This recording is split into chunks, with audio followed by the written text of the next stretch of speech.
भारत सरकार में मंत्रिमंडल में मेरी सहयोगी आदरणीय श्रीमती स्मृति ईरानी जी,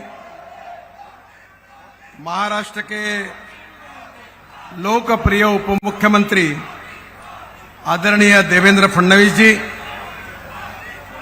तेज तर्रार हमारे राष्ट्रीय अध्यक्ष आदरणीय तेजस्वी सूर्या जी, हमारे प्रदेश अध्यक्ष हमारे लोकप्रिय नेता आदरणीय चंद्रशेखर बावनकुळे जी, युवा मोर्चा के अध्यक्ष राहुल लोणीकर जी, उपस्थित सभी सांसदगण, विधायकगण, पार्टी के सभी पदाधिकारीगण और उपस्थित कार्यकर्ता भाइयों और बहनों, सबसे पहले ये विशाल युवा रैली भारतीय जनता युवा मोर्चा ने जो आयोजित की है और उसमें आप हजारों की संख्या में उपस्थित है, उन सब युवाओं का मैं हृदय से बहुत बहुत अभिनंदन करता हूं, आपको धन्यवाद देता हूं।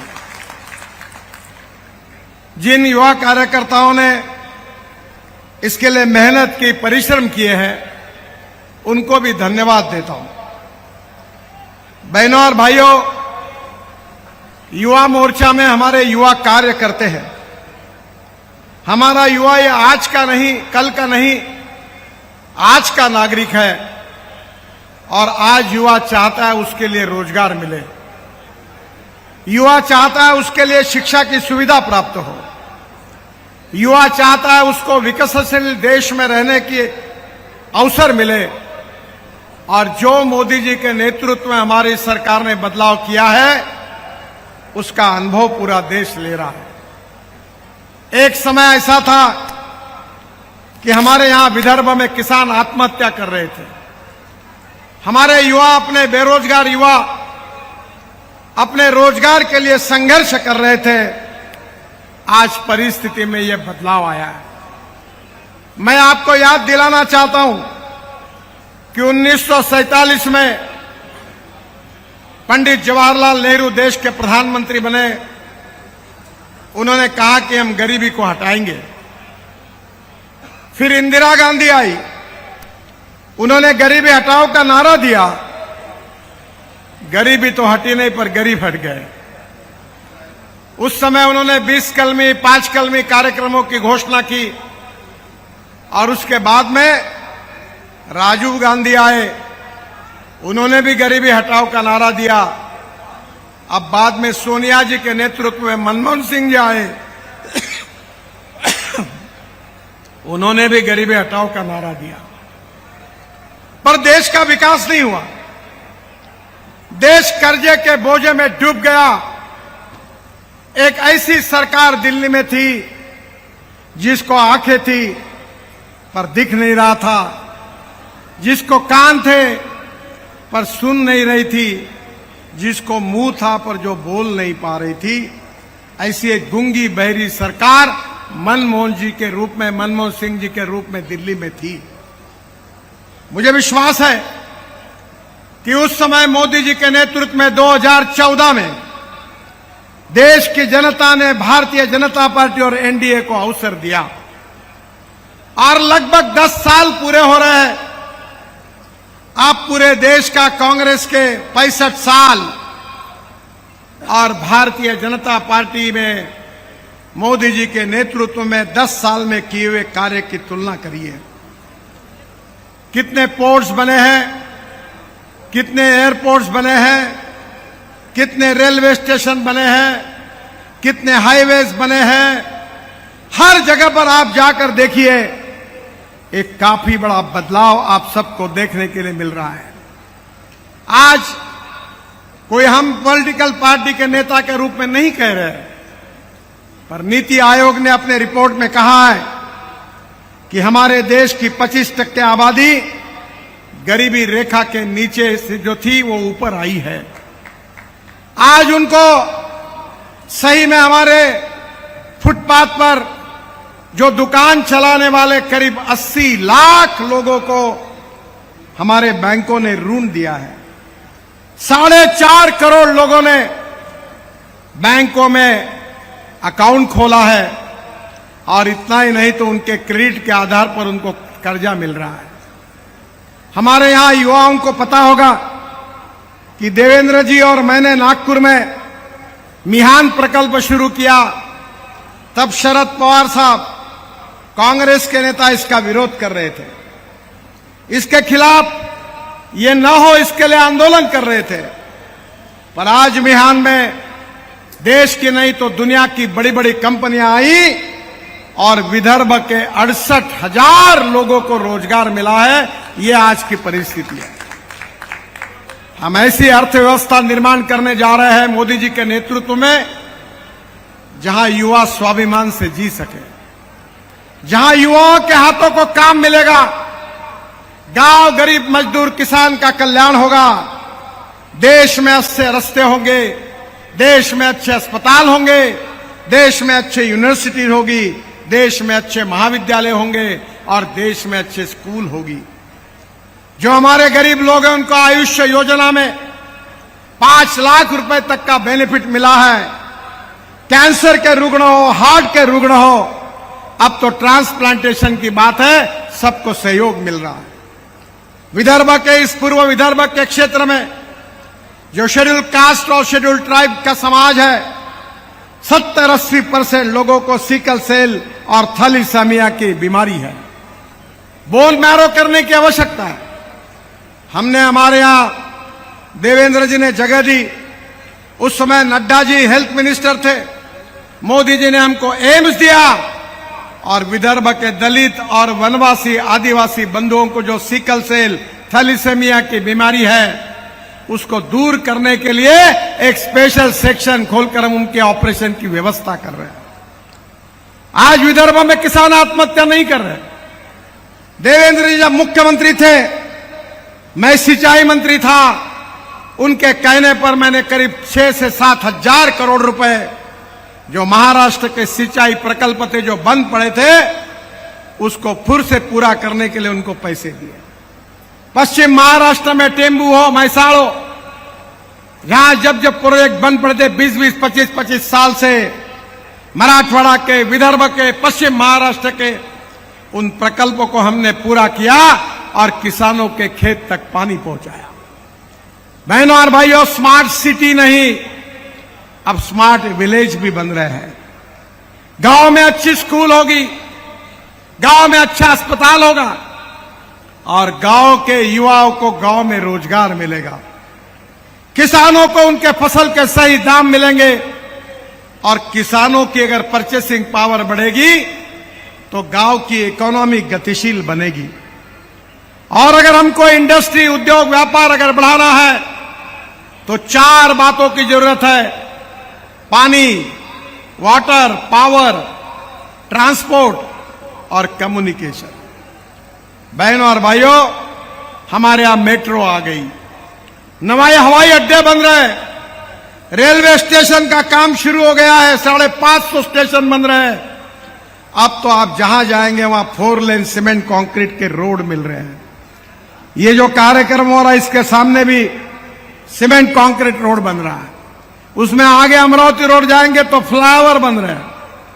मैं तो अभी ऐसा हूं कि अभी मुझे एमपी बताते हैं, मैं अभी उत्तर प्रदेश में था, उन्होंने कहा कि आपके पास क्या मांगे, अभी कुछ मांगने के लिए रहा नहीं, जितना था उतना आपने सब दे दिया है। ये देश बदल रहा है। हम देश में पहली बार मोदी जी ने यह तय किया है कि हम आत्मनिर्भर भारत बनेंगे।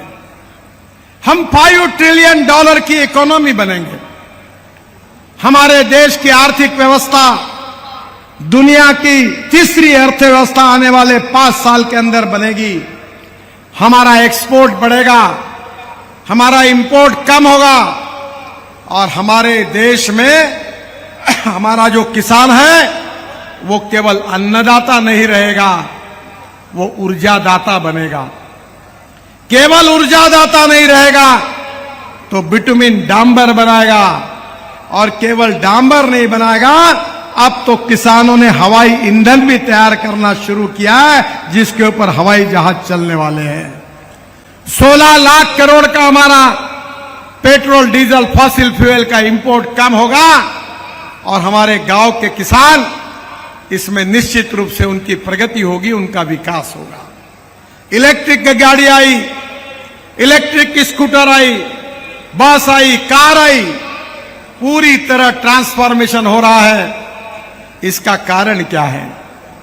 इसका अगर कारण कोई है तो सही नीति और सही नेता, यही कारण है। आपने कांग्रेस को आजमाया है, सोनिया गांधी से लेकर पंडित जवाहरलाल नेहरू तक ये परिवारवाद की जनरेशन हमने देखी है। झूठे वादों के सिवा हमारे हाथ में कुछ नहीं मिला, पर आज देश तरक्की की तरफ जा रहा है। युवाओं के हाथों को रोजगार मिल रहा है, किसानों के खेत को पानी मिल रहा है, एग्रो प्रोसेसिंग इंडस्ट्रीज बढ़ रही है, एग्रीकल्चर एक्सपोर्ट बढ़ रहा है, इंपोर्ट कम हो रहा है। अब गांवों में भी जाने के लिए सीमेंट कंक्रीट के रोड बन रहे हैं। ये सब इसीलिए हुआ कि इसका श्रेय भारत की जनता को है। अगर आप कांग्रेस को नहीं हटाते और मोदी जी के नेतृत्व में एनडीए की सरकार नहीं लाते तो ये परिवर्तन होना संभव नहीं था।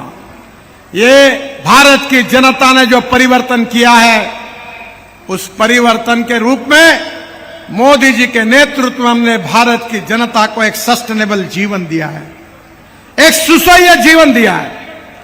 आज वर्ल्ड में चर्चा होती है कि डोमेस्टिक हैप्पी ह्यूमन इंडेक्स, इसका अर्थ क्या है? इसका अर्थ है कि गांव, गरीब, मजदूर, किसान सबको, हमारे उनके बच्चों को अच्छी स्कूल मिलनी चाहिए, गांव में रोड होना चाहिए, पीने का पानी मिलना चाहिए, गांव में प्रगति और विकास होना चाहिए। आज भारत की जनता की हमने अपेक्षा पूरी की और इसीलिए जनता ने हमको बार बार चुन कर दिया। हम किसी के मेहरबानी से और कृपा से नहीं चुनकर आए। जो काम किया था, जो कहा था, वही हमने बोला है, जो बोला है वही हमने किया है और जिसके कारण जनता ने हमको समर्थन दिया है। मेरे युवा साथियों, एक परिवर्तन का दौर शुरू हो गया है। अभी आप सबकी जिम्मेदारी है कि हम तीसरे नंबर की अर्थव्यवस्था तो बनेंगे ही 3-4 साल में, पर हम सबको, हमारे हिंदुस्तान को दुनिया की नंबर 1 की महाशक्ति बनाना है। हमारे देश को गरीबी, भूखमरी, बेरोजगारी से मुक्त करना है। हमारे देश को इंटरनेशनल स्टैंडर्ड्स की जो पैरामीटर्स है, उसके आधार पर सब सुविधाएं हमारी जनता को दिलानी है। और ये उसी समय संभव होगा कि मोदी जी के नेतृत्व में फिर से एक बार हमारी सरकार आएगी तो बहुत जल्दी ये साध्य पूरा हो सकता है। और इसलिए आप सबको गांवों में जाकर, लोगों को जगाकर उनके मन में यह विश्वास पैदा करना है कि आपके भविष्य को बदलने की ताकत अगर किसी नेता में है तो उसका नाम नरेंद्र मोदी है। आपके भविष्य को बदलने की ताकत किसी पार्टी में है तो उस पार्टी का नाम भारतीय जनता पार्टी है। और यही विचार लोगों तक ले जाने की आप सबकी जिम्मेदारी है। आप बहुत बड़ी संख्या से उपस्थित है। इसी संख्या के साथ आपके गांव में यही संदेश को लेकर आने वाले चुनाव में, हमारे महाराष्ट्र में, विदर्भ में, सब जगह पर हमारे एनडीए की, भारतीय जनता पार्टी की ऐतिहासिक जीत हो, ये जिम्मेदारी आप सबके ऊपर आज डाली गई है। आप मेहनत करिए, परिश्रम करिए, man to man, heart to heart किए हुए कामों की उपलब्धि उनको बताइए। जो लाभार्थी है, जिनको रेशन का अनाज मिला है, गैस सिलेंडर मिला है, जिनके स्वास्थ्य के लिए जिनका ऑपरेशन हुआ है, उनको ये बताइए कि ये हमारी सरकार मोदी जी के नेतृत्व में उसके कारण हुआ है।